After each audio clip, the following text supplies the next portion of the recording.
Severe storms capable of producing baseball-sized hail, damaging winds, and isolated tornadoes are possible this week across Texas, including Midland, Odessa, Dallas-Fort Worth, and Lubbock.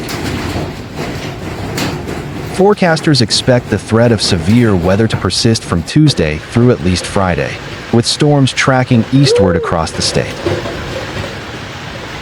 The risk will likely shift by region throughout the week, with different areas facing higher chances on different days, according to local and National Weather Service forecasts.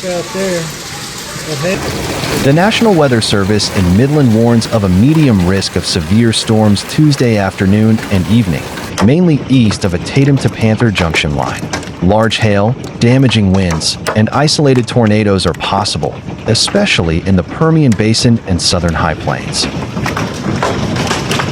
Airflow around the Trans-Pecos, Davis, and Glass Mountains may enhance tornado potential near I-10 in the Fort Stockton area, according to my radar meteorologist Matthew Capucci. That was real-life hail.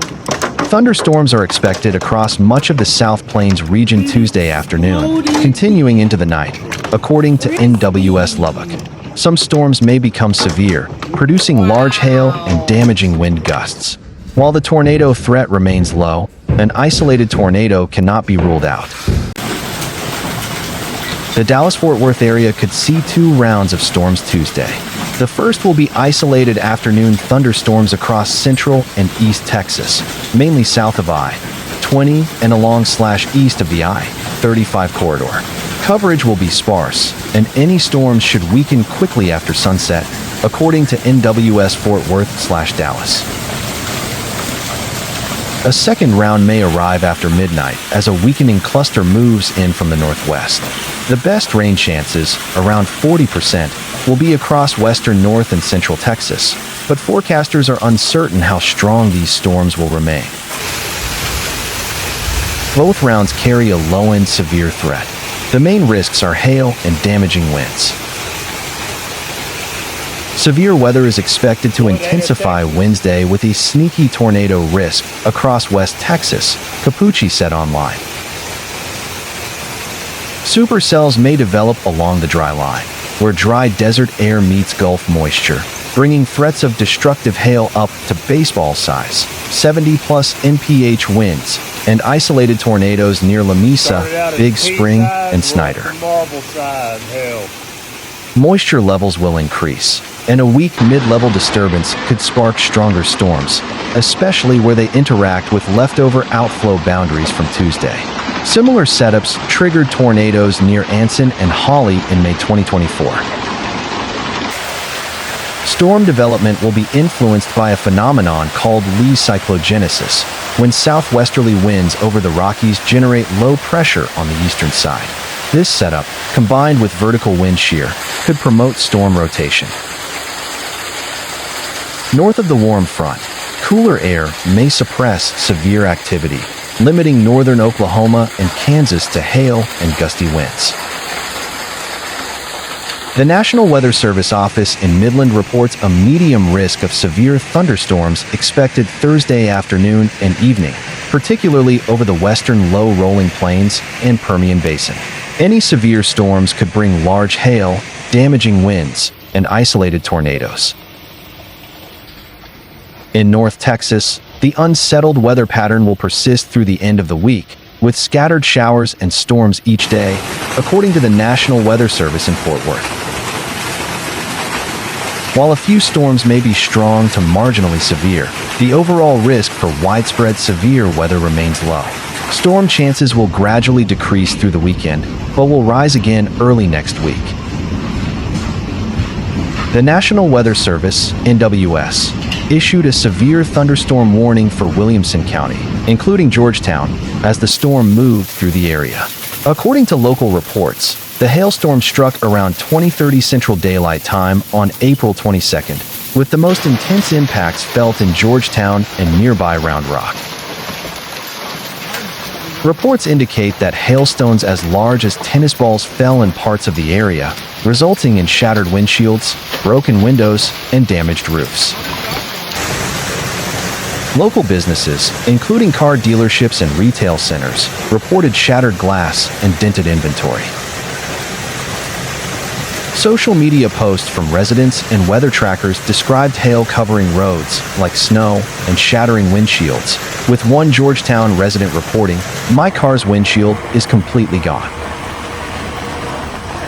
The Georgetown Fire Department responded to numerous calls, including one minor injury from a vehicle crash attributed to the hazardous conditions.